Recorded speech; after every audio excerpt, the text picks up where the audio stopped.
And we are live. Good morning, LBHT crew. Good morning, Rogue Nation. Man, let me tell you something. We must really like y'all. This is not the day. This is not one of those mornings that we felt like streaming. All right. We were up super late. Well, you're doing your thing. You're working. Me and B are up super late recording for tonight's show. There's not going to be a live show tonight for LBHT show or the overtime show, but there will be shows. There will be shows. Turn your notification bells on. It should be dropping around the same time they normally do, 7:45 p.m. Eastern time, and then the overtime show happens right after that for Patreon members and channel members. So, we always make sure you got that content when we're not recording live. So enjoy it. We got MJ Money in the house. Whoa. Salute, MJ. Says appreciate the content. Y'all have a great morning. Same to you. Have a wonderful morning. Yes. Just Aloe in the house. Salute. Says hello, LBHT crew. I want to wish everyone a happy Thanksgiving. Yes, and everybody that's traveling today, it's big travel day. Be safe. It really started yesterday. I was coming home from work yesterday. I was like, what the hell are all these people on the road for? Right. They traveling. Yeah.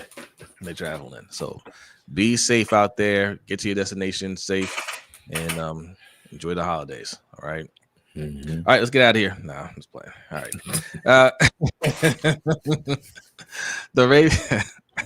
The Ravens are playing Thursday night, Thanksgiving, versus the Cincinnati Bengals. This is a game we have to have. We're going to be saying this every week for a minute until the playoff picture really starts to settle itself.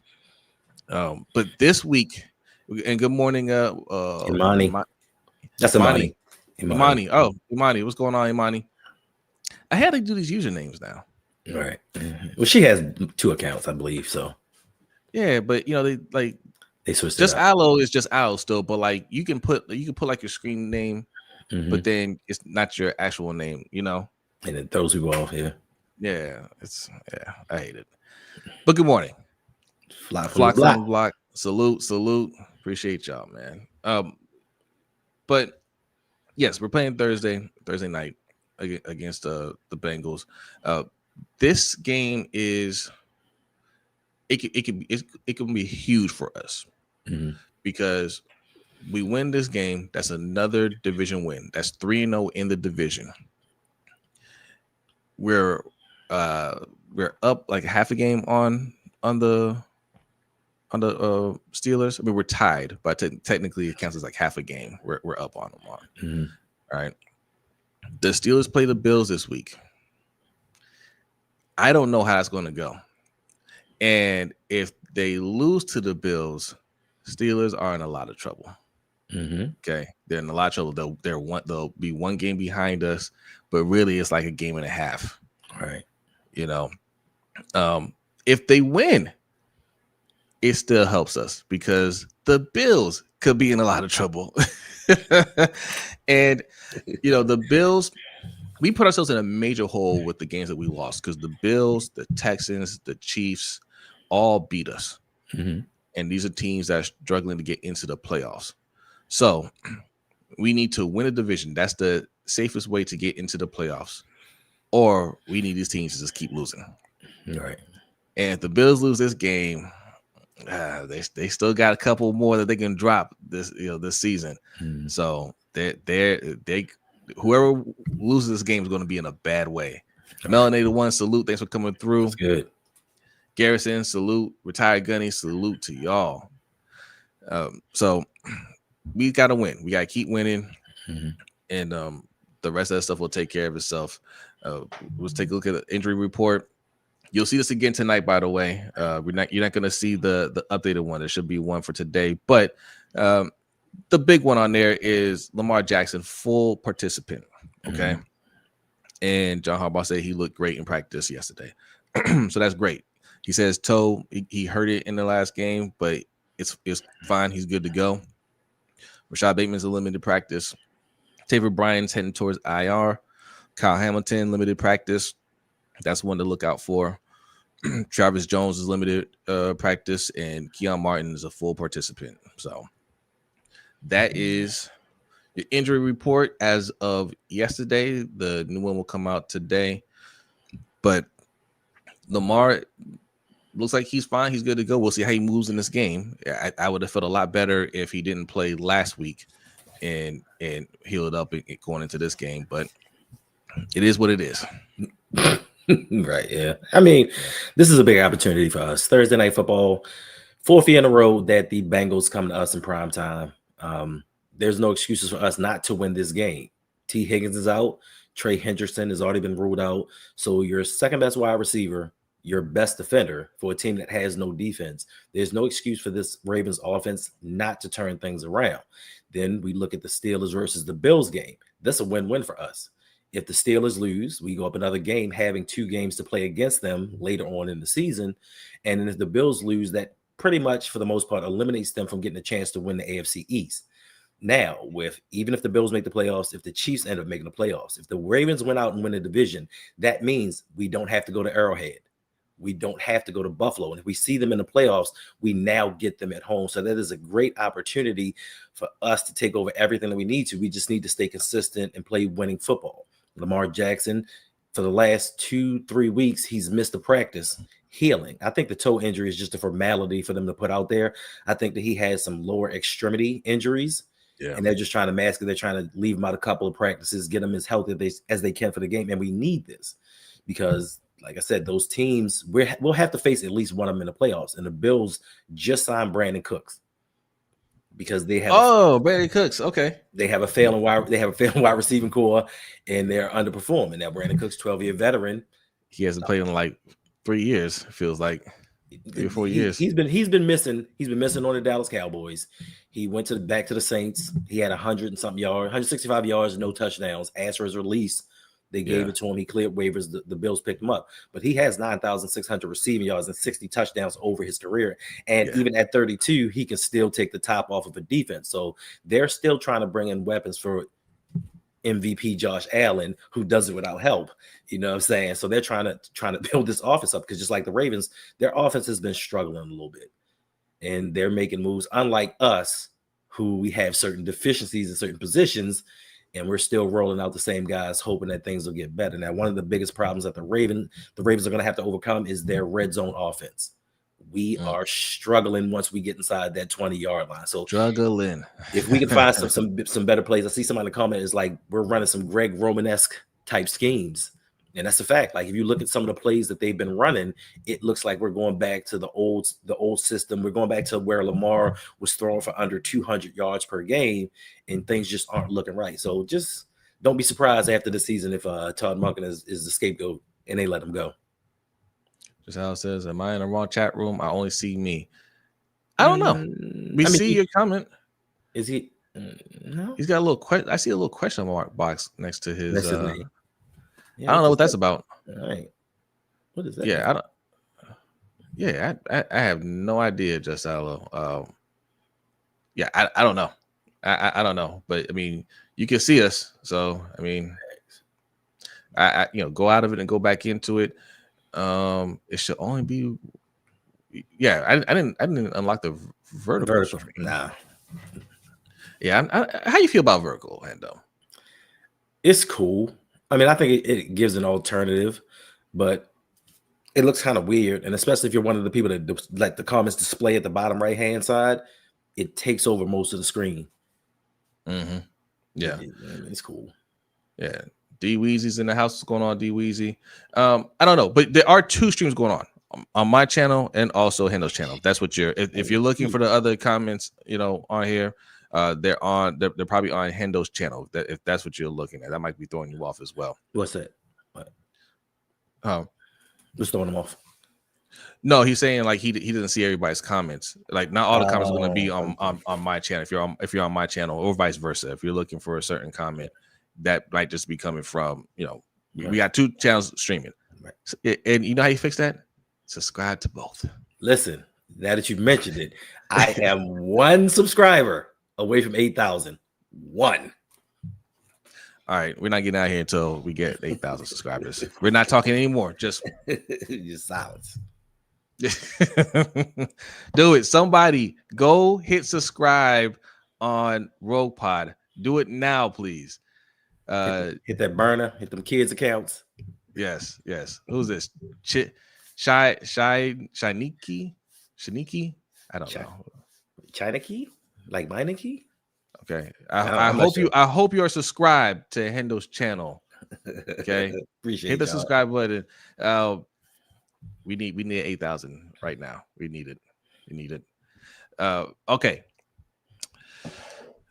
Yeah. The offense. I have a new. We did it.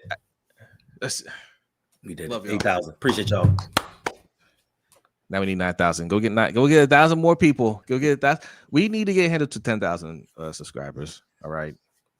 Hendo is a good friend of mine. Me and B are very proud of appreciate it. How he's built his channel, and we really want to see him get to 10,000 subscribers. It would mean a lot to us if y'all go tell your friends and family to subscribe to the Rogue Pod. All right. I wouldn't be here without y'all. Without y'all's encouragement, I wouldn't have did this. I'm like, try this crap. Well, we literally wouldn't be here this morning if it weren't for you. Literally, we've helped each other so much. We work as a unit. Look, we get off topic for a little bit, man. It's the holidays, all right. We do. You and B were a part of the Ravens Roundup. You still are. You're not doing the show currently, but we are friends. Okay, facts. Like the difference when you watch other channels, when you watch, other people out there and they collab and everything, it's cool, right? There's a lot of cool people in our community, but you, me, B, Coach, Chris just joking, what I'm saying, OTR Mike, even though you haven't seen OTR Mike in a while, all of us are friends. Yeah, Rain Kings podcast. That's right. Go subscribe. Don't be scared. Don't be scared. There might be an episode that pops up pretty soon. Don't be scared. Hit that subscribe button. Thanks. But we're all friends, like in real life. Thanks. So we go on here and we talk Ravens with y'all. You see that chemistry works a lot better, and other people see it too. They want to be a part of that. Ferris. You know what I'm saying? Like we've all met each other in real life, and we're spread out, but there's a real chemistry there between us. That's why our content is a little different. Mm-hmm. All right. And it's amazing. For me, it's amazing because about 4 years ago, we all came together through YouTube. Yeah. And it's like we've known each other all our lives. And I admit this, and I tell this to everybody. Any of y'all, Jose, Brodney, whomever can call me at 4:00 in the morning, like, y'all need you pick me up. I'm up. I'm out. I'm going. Same. Yeah. Ain't no questions. What we doing? Facts. So, it's special. And look, we as one of us comes up, we all come up. So, we're going to keep going. Thanks. Dewey says, I'm the LBHT white guy. You're not the only one. It's a couple. It's a few. You just gonna leave Buck out like that?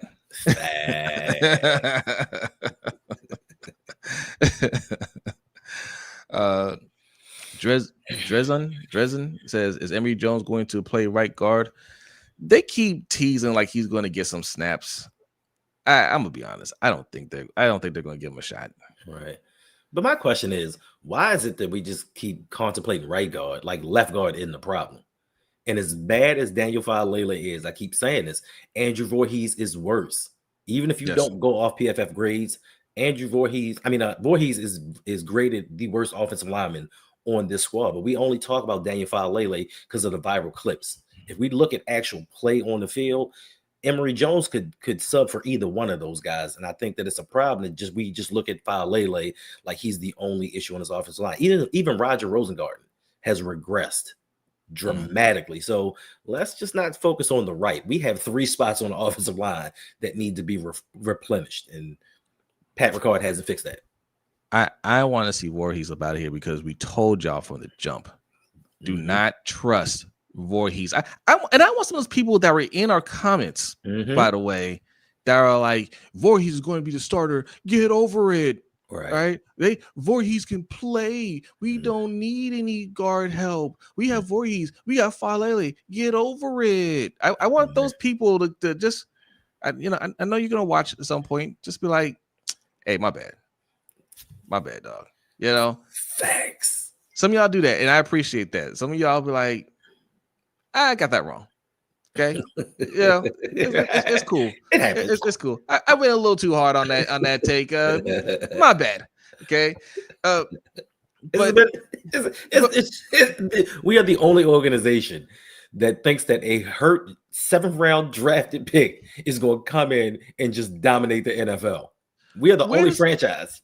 Where does the confidence come from? I don't get that. Like, where does the confidence come from that this is just the dude? That we're just going to go ahead and make him a starter. It was like we said at the time. We're not saying these things just because. 7th round pick. He came into the league hurt. When did you see him practice? When did you see him beat out anybody? You didn't. Oh, this B. What's going on, B? And Zeko Kage, good morning. Salute to y'all. But like you didn't see him beat anybody, and then he starts, gets hurt, and doesn't win his starting job back, loses that starting position to Pat McCarry, who is also was never a starter for us. Never. Right? Was never a starter. That is a clear sign that we need help. I'm sure they were thinking, Voorhees is young. He's going to be better next year. In fact, that's exactly what they were saying last year. That's what EDC was saying next year. Okay, fine. You believe he's going to be better. You still need competition. That's where you can go and that's where you get the veteran. We always like getting veterans on this team just in case it doesn't work out. Why aren't we doing that with offensive line? I don't understand that. I don't get it. But here we are. Emory Jones needs to just go ahead and take Voorhees' spot. Voorhees' position is worse because that's where Derrick Henry is always getting blown up. Anytime we're trying to hand the ball off, that's where the free defender comes flying through and hitting him in the backfield. It's that side. Okay. Hopefully Emory Jones can come in here and provide some relief for that. Daniel Falele is also terrible, but at least Daniel Falele, because he's so confused out there and doesn't know who to hit, he sometimes confuses the defender too. Sometimes, not all times. Sometimes he just standing there, the defender's like, what's he doing? Right. And that confusion gives a split second, just another split second, for Lamar in the offense. Just his awkwardness makes it awkward for the defender sometimes. Okay. It's so terrible. You have to laugh. You have to laugh. This is an MVP, 2-time MVP quarterback, and we're playing experimental games with this offensive line. Talking about maybe next year they'll be good. Maybe 2 years from now they'll be good. No other team is trotting out there with this type of offensive line. And once you've seen them, we're going into week 13, and we've seen this week after week after week. We're getting blown up. We have to celebrate a trick play to get a first down to end the game because we couldn't get pushed on 3rd and 1. We have to celebrate that because this offensive line is so porous. But yet still this head coach is delusional in the fact of, well, they look good to me on tape. Like, they're getting better. They're doing these things. They aren't doing a thing. And the simple fact that the head coach is not acknowledging this, and he brought in an offensive line coach that clearly is a problem. Because even as bad as Falele, as bad as Voorhees is, this offensive line as a whole has regressed. And I think Warhop is just not that dude. So He should have fired him, brought in somebody capable. It's amazing to me how these young, innovative coaches, when they don't see the results, they fire people. Nick Sirianni, when them defensive coordinators wasn't working out, he fired 2 of them during the season.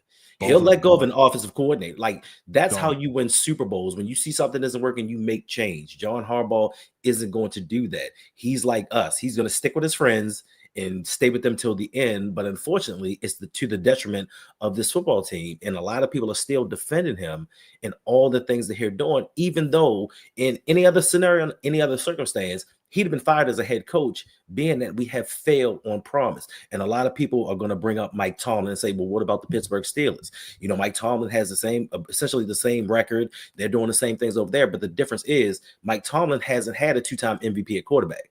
Mike Tomlin hasn't had the best player in the NFL. He's had retread quarterbacks after Ben Roethlisberger retired, but he's been keeping that team afloat because he can coach. He has a better playoff record. He motivates his players even better. Even though the success is similar, he's had less to work with, but has had equal success. 2019, 2023, 2024, we've had one of the best rosters in the NFL and failed to make a championship run. Seriously. But yet still, John Harbaugh gets a pass, and it's, well, maybe next year he'll do better if Eric DeCosta drafts better players. Well, maybe Eric DeCosta is drafting quote unquote better players, but you're not playing them, and your schemes aren't fitting the players in the style that we need to actually go out and here and win a Super Bowl. Yep. And I know it's been a while, but when Tomlin had Ben Roethlisberger at his peak, they went to 2 Super Bowls and won one. Right. Okay, that's the other important thing as well. He took his great quarterback and got him to 2 Super Bowls. We're not seeing that happen with John Harbaugh right now. We're wasting Lamar's prime years experimenting with the O-line and all this other nonsense because you want to be right on defense. And through this whole talk, and I'm gonna mention it in tonight's show too. I believe I brought it up. Through this whole talk, we haven't mentioned Malachi Starks. And this is the problem I have with those picks. I don't have anything against Malachi Starks. I think he's gonna be a good player. Thanks. He needs a little more time to develop. And in general, that's fine. For this team, it's not fine. We needed that pick to come in and give us some good production right away.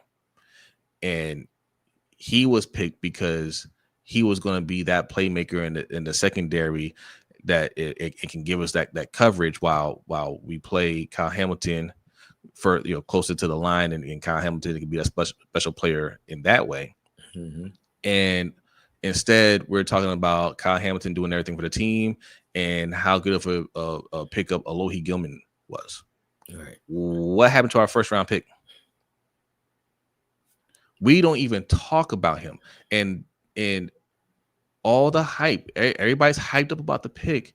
And when he's not performing to the level we're expecting him to, it's just crickets, which means nobody holds him to that standard. Right? I want guys that are being held to a standard. I don't like these picks and then they're wrong, and then we just act like it didn't happen. Right. I mean, they say he's been balling lately. He got 2 interceptions. One was a throwaway ball. And I give it to him. He caught it. But when you're a first round pick, there is expectations. When we drafted him in the first round, because everybody wanted him, when we drafted him, it's like, oh, he's going to change this defense. We're going to get turnovers. It's going to free Kyle Hamilton up. He's going to roam the back end of the field. Now, when he's struggling, he's a rookie. What did you expect from a rookie? Well, I expect the first round pick to deliver. I expect the first round pick to be able to tackle. I expect him to make plays. I expect him not to drop interceptions. And that's not to say, like you said, he's going to be a terrific player. Once he gets in the film room more and he gets a little more experience on the field, that's fine. But we are in a win now mode. We're not in an experiment and development role. We need guys to come in and help us advance to a Super Bowl. We were in an AFC Championship 2 years ago. If last year for a couple of things, we'd have been in the AFC Championship game again. And instead of upgrading the issues that we had to get us over the hump, we went to build around Kyle Hamilton rather than build around Lamar Jackson. And to me, that's a problem. If you like Malachi Starks, that's cool. I like the kid too. I hope he is successful. But right now, there is an issue with this offense. And we keep negating the fact that we've ignored offense since Marshall Yonder retired. We traded away Orlando Brown, who at the time was our best offensive lineman, and brought in Alejandro Villanueva. We brought in Juwan James. We brought in stopgap players who weren't worth a darn, but invested in a defense. Then when Jose Brady and I get up here and say the defense didn't do their job, and you're like, well, they only gave up 19 points, that's cool. But when you have allocated so many resources to one side of the ball, they need to score points. They need to hold teams at 13 points or less. That's an expectation that you should have of this defense, but we don't. We always make excuses of, well, the offense could have, the offense should have. Lamar, he should have just been better. Well, Lamar could have been better if he had better protection. Lamar could have been better if you got wide receivers, if you brought in a Devontae Adams or Cooper Kupp or somebody that can get open. We watch Lamar now and we see him standing back there. I saw a play Sunday where he stood back there for 7 seconds. You're telling me in 7 seconds, not one of these wide receivers could get open? Right. But yet still, Lamar needs to do more. It's never about the offensive line needs to protect better. We need to call better plays. These wide receivers need to get better separation. Then on top of that, you have a Tez Walker. They're not even playing him. And he clearly stretches the field and opens things up. And his head coach refuses to play him. We went through this with Keaton Mitchell. And you would have thought that John Harbaugh would have learned his lesson then, but he has not. So the coaching, the front office, and this philosophy of, well, let's just run the ball, play strong defense, and kick field goals is not working for us. And yes, we could have had George Pickens. My God, that kid is going off. We may have another chance if he doesn't re-sign with Dallas. They're going to franchise him. I think they're going to tag him. But if they don't, and he becomes a free agent, that's the obvious move. I don't want y'all talking about anything else. That's the move we need to make. We need to get a difference maker on the offense to help Lamar Jackson out, especially in these times where Lamar is saying, look, I'm not going to save y'all with my feet right now. I'm hurt. Right. I can help you with my arm because I'm an excellent passer, but you guys got to do your job. That's what's going on right now. Lamar's not struggling. He's showing y'all that this is what I'm working with my weapons. There's Caleb. Caleb said we didn't get rid of him. Right on time. Caleb says no. Caleb says no. There you go. Hey, I'm gonna say is y'all want to get rid of Michael Parsons either. Facts. Y'all got CeeDee Lamb. Don't be spoiled. Don't be greedy. You got CD. Yeah, keep that. Yeah. Justin P, I see you, man. Like he said that Malachi Starks has been balling lately. That's a stretch. He's been playing better. Balling, no. Alohi Gilman's balling. If he could, Kyle Hamilton's balling. Malachi Starks is playing better, which I'm happy about, and I hope he gets to the point. I need him and Mike Green to start to really pick it up. I was pounding the table for Mike Green. Right. I said, I know Mike Green's going to be that guy. That's what I said. Me too. I need him to start. He's turning the corner. Now, outside of Draymond Jones' 4.5 sacks that he had before he came, Mike Green is actually leading the Ravens with 2.5 sacks currently. Yeah. Robert West says the only way Baltimore gets Pickens is if he switches to DB. Grail says Pickens is better than Lamb. Right now he is. I don't know what's going on CeeDee Lamb. He dropping everything. Everything. Goodness. That man has 1,050 yards and 8 touchdowns in 11 games.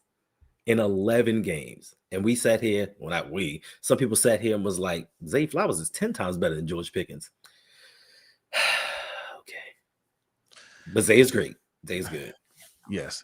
We need to keep Zay and then add on top of that. Imagine what you gonna do. And for me, it's more about just the way that Pickens plays. He plays with an attitude, but he's 6'3", 200 pounds with a silly catch radius. And that's the thing. We need a wide receiver when Lamar's in trouble. He has somebody that he can throw the ball up to, and it's either going to get knocked to the ground or it's going to be caught. We've tried that with Zay. We've tried that with Bateman. Those 50-50 balls just don't work for this team. We don't have that type of wide receiver on this team that's going to battle for 50-50 balls and make a play. Lamar doesn't have that. All of these other quarterbacks out here have that guy on the field. We just refuse to get him. And like somebody said, are we going to pay George Pickens $30 million a year? I'm not sure. But if Eric DeCosta's seat gets a little bit warm, he may start to change his philosophy and be like, you know what? We might have to do some things. And if Lamar, I want more than anything for Lamar to just sit down with me for 20 minutes and let me have a conversation with him so I can imbue some of my pettiness into his body so he can just go to them and say, yo, You want me to extend? You want me to redo this contract and get back some money? These are my demands. No longer am I going to sit back for a head coach that's a rah-rah guy and has just lost the locker room completely. I'm not going to sit back while I sacrifice money and my career and you build on a defense that's taking us nowhere. I need him to start demanding better. My prediction is his mom is going to be saying that this offseason. His mom is his agent. She has a vested interest in keeping her son upright, obviously, and she wants nothing but the best for him. And I feel like she is going to make things difficult for the Ravens. And they hold no cards. Facts. They hold no cards. I don't even think does he have a no trade clause or is it no trade? No franchise. No franchise. Okay, and so he might. Don't get me wrong. He might have both. If he has both, they hold no cards.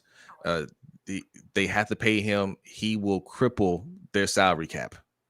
They can't trade him either. If they trade him, the dead money that they'll incur will be way too much, and they're still going to have to pay a prorated portion of his bonus.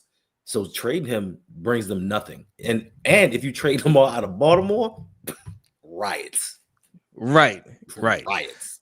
So, I mean, he already gave you a preview of what it looks like in the stadium when he's not playing. Pretty empty. Facts. Tickets pretty cheap. Facts. Pretty affordable. Please tell me somebody didn't say this. Bateman was better than Pickens. Please tell me somebody didn't say this. That's not fair. That's not true. Oh, well, okay. I'll tell you what. If they said it at the time Pickens was drafted, I can forgive that. Bateman was a first-round pick. And we still had high hopes for him. At least I did. I wanted them to draft Bateman, but when I saw Pickens at Georgia, in fact, Pickens got drafted before Bateman, right? The year before. Oh no! Or it was the other way around. It was vice versa. He got drafted the same year as David Ojabo. So David Ojabo's in his fourth year. Bateman got drafted first.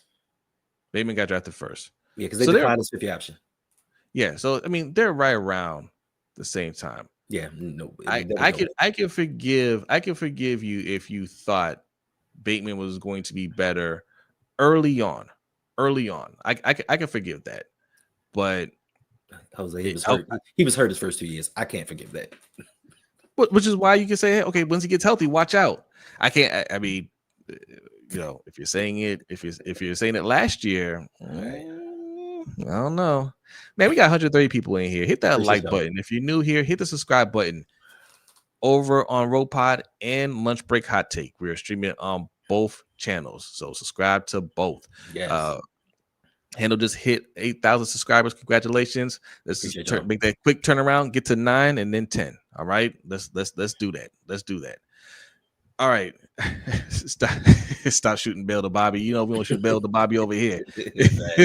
South Point Mafia, baby. All right. We're going a little bit over there, but that's okay. I want to bring this story up real quick. Our guy, Shedeur Sanders has been named the starting QB for the Browns. They went through a series of quarterbacks before they got to him, but here he is. Yeah. And look, if you watch Lunch Break Hot Take, you watch the LBHTShow, Rodney isn't the biggest fan of Shedeur. I'm not. I mean, I'm gonna call myself a fan, but I think he was better than his 5th round selection. I'll just say that. I think everybody thought he was going in the 1st round. I think he has the talent, but he has some holes in his game he needed to develop. And I always felt like the Browns might like him, which is why they're stashing him away. When you have somebody that you like and you see that he could be that guy, but he has to work on some things, you protect him. That's exactly what the Packers did with Jordan Love and Aaron Rodgers. Both Aaron Rodgers and Jordan Love picked in the 1st round and set the bench for 3 years. Right. Like, didn't see the field at all. I think they got a little bit of play here and there. Right. Pat Mahomes, they traded up in the 1st round to get Pat Mahomes. The Chiefs did, and they sat him for the 1st year. So, getting Shedeur Sanders, even though it was the first round, and not playing him does not mean they don't believe him or they hate on him. And look, I don't know all the details of how they feel, but to me, that wasn't necessarily a sign that they don't believe him. It could have just been you just need to develop more. But due to injury and hopelessness in Cleveland, they just they were like, all right, Shedeur, you're up. Right. And he got put in a worse situation against a desperate Ravens team that had to win, and he got beat up in that first game. Okay, Right. It was looking bad, but Shedeur's godmother, Josina Anderson, she put on her war paint for him, said, y'all hating on Shedeur, give him just wait until next week, give him a shot. You know what happened next week? He played better. Shedeur played a lot better in that Raiders game. Right. Got his first win. I didn't even know that. This is the first time a debuting QB for the Browns won their first game in like 17 years, they said. Yep. It has been hard times for the Browns. And that's enough for him to earn the starting job this week. How do you think he's going to perform this week? I forget who they're playing. I can pull it up. It's a winnable game. Right. Okay. Well, I'm gonna say the opposite of what you just said. The Cleveland Browns are most definitely hating on Shedeur Sanders 100%. Because if you look at it at first glance, it was like, they're playing the 49ers. Yeah, maybe. At first glance, you look at the situation, and come draft time. Last year, before the draft started, there was a possibility that Shedeur Sanders was mentioned being the number 1 pick overall with Cam Ward. You don't go from being number 1 overall to a 5th round pick. And I think things became a little bit more clear for me when Pablo Torre came out with the collusion case against Lamar Jackson, Russell Wilson, and those guys, that the league does collude against quarterbacks and certain players when they don't want certain narratives to be pushed. Now you take it to the Cleveland Browns after they drafted him in the first round, after taking Dylan Gabriel in the third, which made no sense, which showed me either the general manager or the owner was the only one in that organization that wanted him. Now, when it comes to the Ravens game, he was thrown into the fire against a defense that's hot right now. And they saw that this offensive line ain't hitting, so they blitzed him every time, made him look extremely bad. This is a guy that, for me, who I don't understand. I'm not a head coach. I've never been a head coach. I've never been an offensive coordinator. That this is your backup quarterback. You don't get him snaps in a game. And in that game versus the Ravens in week 10, this was the first time all season that Shedeur had thrown a pass to Jerry Jeudy, their number 1 wide receiver. The first time all season, training camp, mini camp, spring, at all. So you didn't prepare him with knowing that it takes 1 hit for the backup quarterback to be inserted in the game. Then you go through the week and the head coach is talking all this nonsense. But the thing for me that made it evidently clear that they ain't about this kid is the fact that he came in and won his first start. Like you said, first quarterback in Cleveland Browns in the last 17 years that a rookie quarterback won his first start. He did not get a game ball. Where and what other organization would you not give him a game ball? That lets me know that they don't like him. Another stat that tells me that this is all collusion is I just saw something this morning about the QBR rating system. Shedeur Sanders went 17 of 23. He had 209 yards, a touchdown, and interception. He was sacked 3 times, I believe. He had an 8.7 QBR rating. Now, conversely, J.J. McCarthy threw for 87 yards, no touchdowns, 2 interceptions, and was sacked 5 times. He had a 17.9 QBR. Things aren't looking right. But for me, Shedeur, without the advent of getting practice, I think he's better than a lot of people thought that he was. I had some reservations about him because in Colorado, he held on to the ball too long. And whether that was offensive line or them not having a run game, there are flaws and holes in his game. But for you to not give him reps to consistently and constantly get him better, because there's a chance that he has to play. He showed it on that 53-yard pass. He rolled out to the right on the run, hit that dude on a dime. Things would have been better when he hit Jerry Jeudy if Jerry Jeudy wasn't playing around with the ball and fumble. So you can see that the talent is there. You can clearly, even in training, I watched him during training camp. He was 100 miles better than Dylan Gabriel in practice in training camp, but he wasn't given this opportunity. So for me, that just tells me some of you guys up there don't like him. You don't want to see him succeed in that situation in the locker room. Me as a leader on the team, if I'm Myles Garrett, I'm going to the head coach like, yo, what's that about?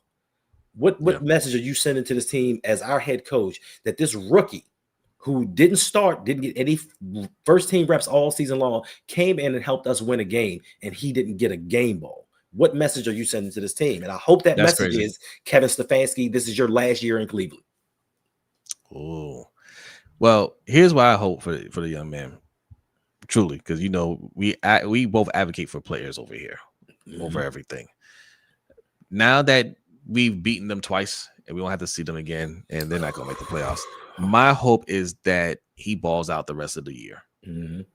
Right? I hope that he goes on a nice run and he looks like he's their QB of the future.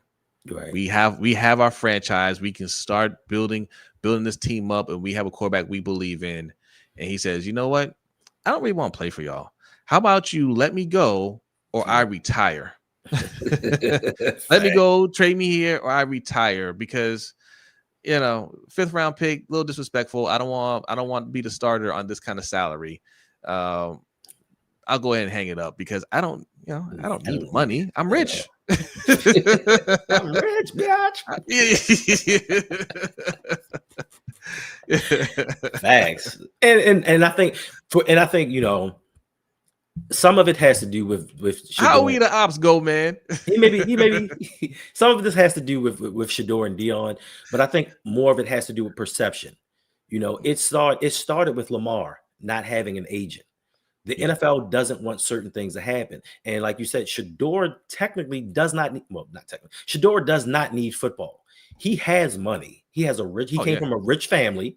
He has a podcast and a social media following that he gets paid a lot of money for. So he doesn't need football. And it's crazy how, like I said, I woke up early this morning and I'm on Twitter, and some dude was showing the interview after the game. And, he was like, if I had more practice and I had more first team reps, see what I did now. Look at what I would have done with all these other things. They clipped that and it went viral and they put it out there. But thank the dude that sent out the full clip where he started off as like, I want to praise God. After the game, I went around and shook all my linemen's hands. I shook all my teammates' hands. I want to thank them for help propping me up and giving me this experience. But they clipped that part of it out because they're trying to push a narrative that he's selfish. They didn't say that about the Manning brothers. They didn't say that about Johnny Manziel. They didn't say that about Baker Mayfield. They have passion. But with Shedeur, it's arrogance. They clipped out everything that he said, giving praise to his team and his teammates.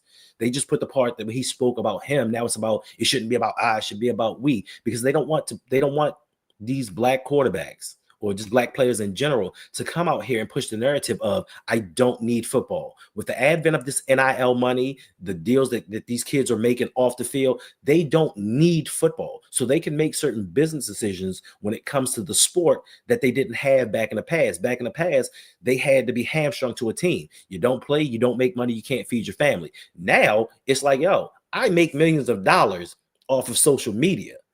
If I say I'm going to sit out the rest of the season unless you trade me, I means that because I don't need your money. I don't need your $300,000 that you're paying me this year because I'm making 10 times that elsewhere. So They don't want that narrative of self-empowerment with the players. That's why I think that the NBA isn't the most popular sport that it used to be, because the players have ownership in their moves. They have ownership in their brand. They have ownership in everything that they do. And a lot of people don't like that.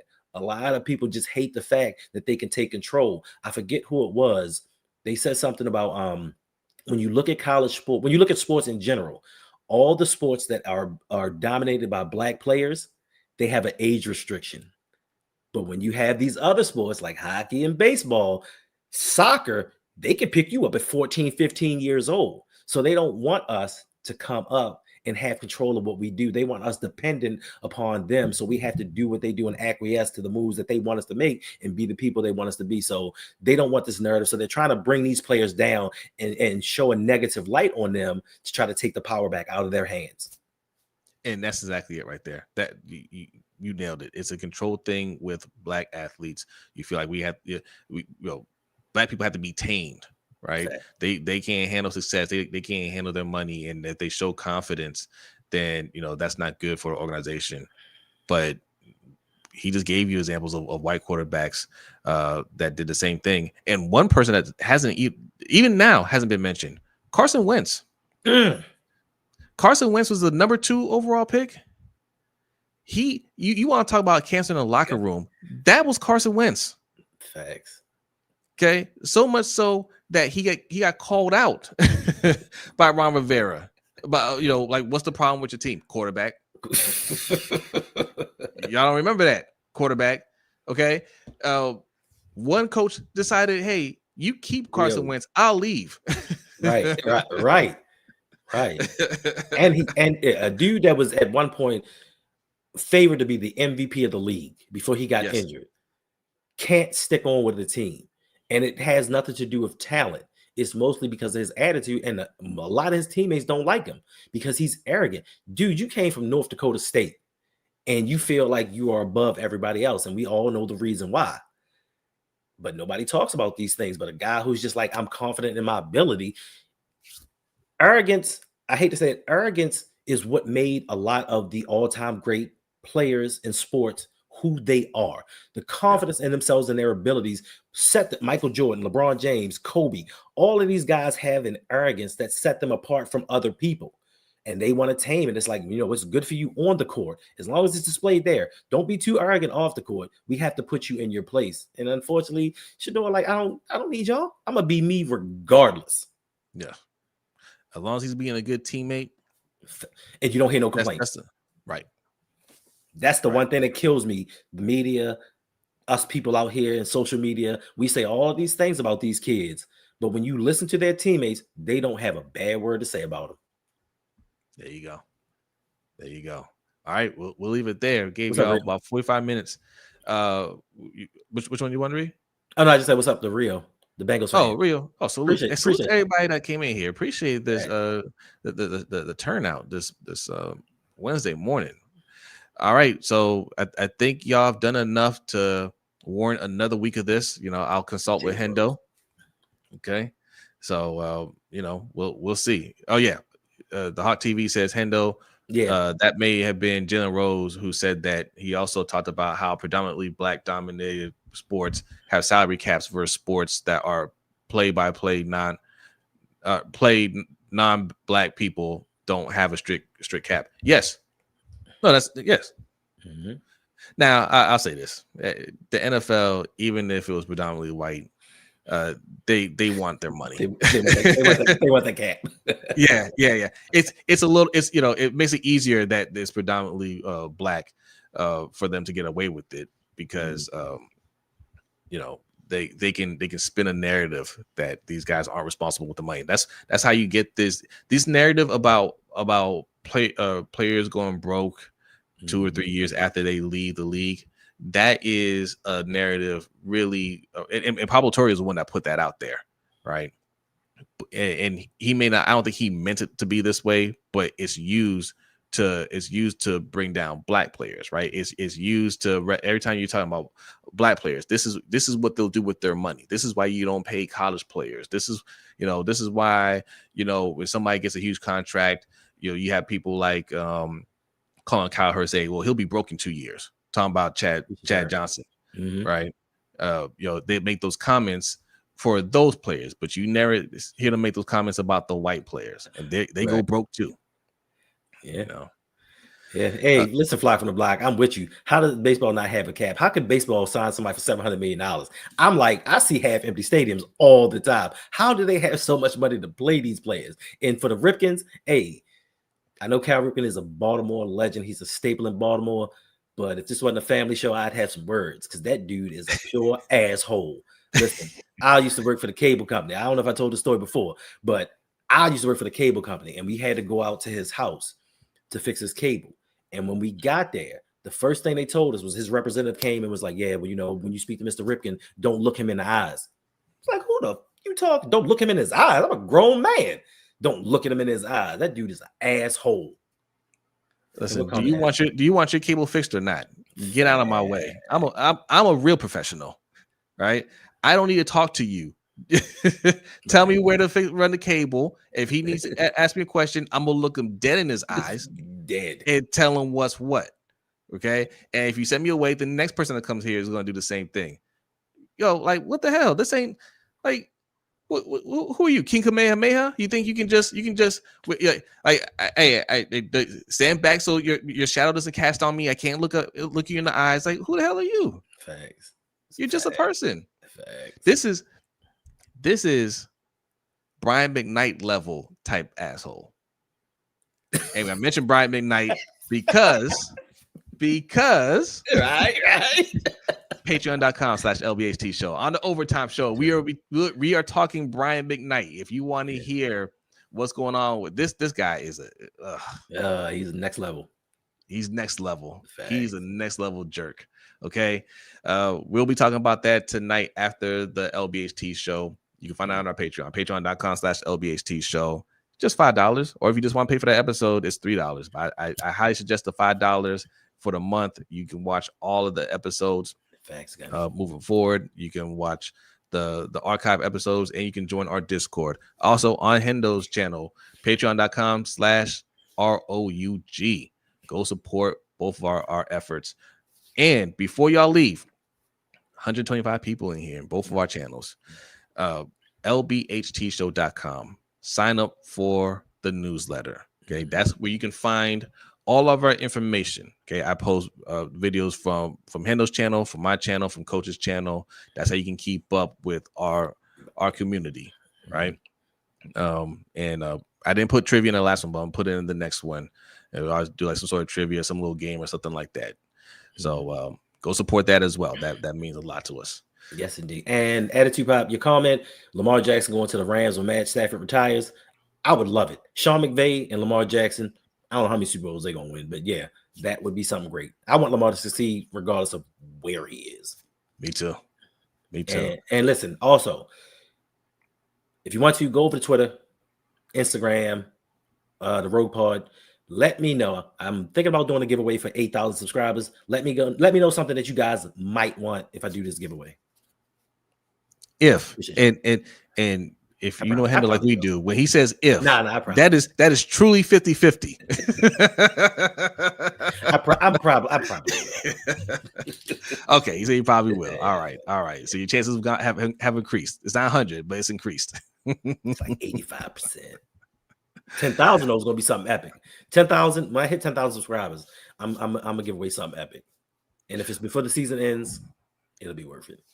All right. So our channel is almost at 3,000. Lunch break hot take. When we hit 1,000, we did something special. When we hit 5,000, not 3,000, we hit 5,000. We'll do something special again. And if you don't know what we did, go back in the archives and look for our episode where we celebrate the 1,000 subscriber. Y'all enjoyed that. That can happen again at 5,000. 5,000. We're setting some high goals here. Thanks. 10,000 over there, 5,000 over here. That's what we're trying to hit. All right, y'all. Go be great today. Be safe if you're traveling. Have a great day, and we'll see y'all later. Enjoy your Thanksgiving. Peace.